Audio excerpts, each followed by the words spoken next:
نروح لخبر اخر.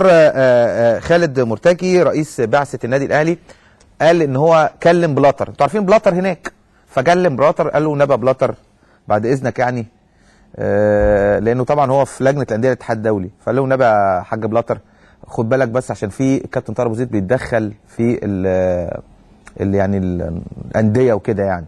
فبلاتر قال له لا ما تقلقش.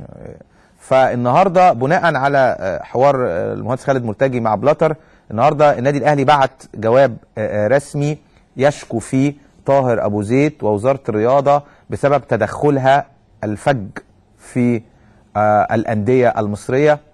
والنادي الاهلي ما يقدرش يبعت دايركت للاتحاد الدولي، فهيبعت عن طريق الاتحاد المصري اللي هيبعت الجواب ده للاتحاد الدولي. وهو اساسا المهندس خالد مرتجي يعني بلغ بلاتر يعني، والراجل وعده ان ما فيش طاهر ابو زيد مش هيتدخل يعني.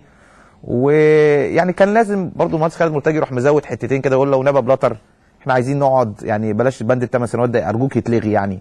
هي قصه البند ال8 سنوات ده رخم، واحنا عايزين الجمعيه العموميه بتاعتنا هنجي مع الجمعيه العموميه 3 4000 واحد هيجوا وهيلغوا موضوع البند ال8 سنوات وهنخش الانتخابات ونفضل يعني ليه بند ال8 سنوات؟ كان المفروض يقول له كده.